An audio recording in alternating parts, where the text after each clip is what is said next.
Today's episode is brought to you by Bush's Fresh Food Market. Calling all foodies, Bush's is hiring. Are you passionate about food, looking for growth, development, and excellent wages? Come grow with Bush's and apply online at bushes.com/join our team. That's Bush's, BUSCHS.com/join our team. From the Detroit Free Press, I'm Kayla Cockrell with today's Free Press Voice Briefing. It's Monday, August 1st, 2022.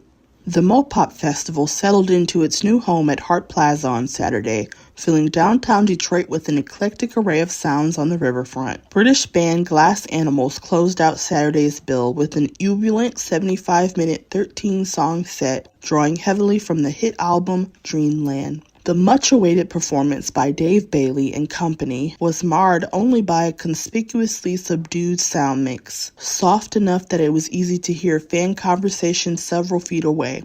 About 15,000 descended on Hart Plaza for Mopop's return, according to a Fest official. The boutique indie rock and hip-hop fest was back from a 3-year pandemic break, while migrating a mile east from the West Riverfront Park, where it had been staged since 2015. That site is being transformed into a multi-use park, and Mopop's planned move to historic Fort Wayne was nixed because of a new preservation effort. Many of the fest's long-running side attractions made the journey to Hart Plaza. The food trucks, the arcade with retro video games and pinball machines, even the big Mopop sign along the riverfront end. Mopop has made a name through the years introducing Detroit's big crowds to rising acts, and there were plenty of them on Saturday's bill, including several Wet Leg, Horse Girl, and Dayglow, who were making their Motor City premieres. In other news, a good sense of humor is a requirement when you're a filmmaker whose latest documentary chronicles the impact of human and animal excrement on the planet.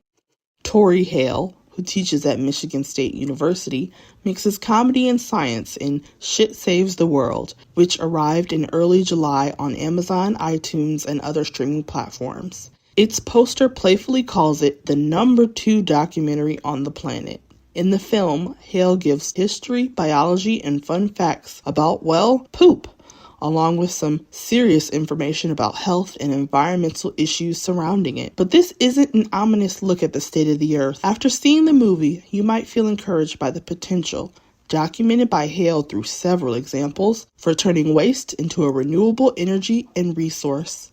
I'm Eric D. Lawrence. UAW members won't be getting a $100 per week strike pay raise after all. Delegates to the union's 38th Constitutional Convention in Detroit reversed course Thursday on a measure that had been approved just a day before. After many delegates had already left the convention, which was running later than expected on its last day, a majority of those who remained undid the raise, which would have gone to members out on strike in the future. Their reason? They said the potential additional cost might jeopardize union finances. But several members who had supported upping the rate to $500 per week from $400 said they felt betrayed by the reversal. Although the strike pay rate won't change, this convention will be notable for something else. Union members later this year will get a chance to vote on their preferred candidates from among those nominated for the union's top offices. In a departure from previous conventions, delegates put forward nominations for candidates rather than making the final selection themselves. It's one of the major changes brought about by the consent decree with the federal government related to the wide-ranging corruption scandal. I'm Andrew Hammond for the Free Press Sports Department. Tony Finau finishes what he starts at the Rocket Mortgage Classic. After being tied for the lead in the first round, Finau's stellar play over the last 2 weeks held form as he walked away with the 2022 Rocket Mortgage Classic victory. Finau shot 26 under par, finishing 5 strokes better than Patrick Cantlay, Cameron Young, and Taylor Pendrith. Finau has now won back-to-back tournaments and has shot 49 under par in his last 9 rounds. In July of 2023, Finau will look to become the first back-to-back winner of the Rocket Mortgage Classic. For more stories from the Detroit Free Press, check out freep.com.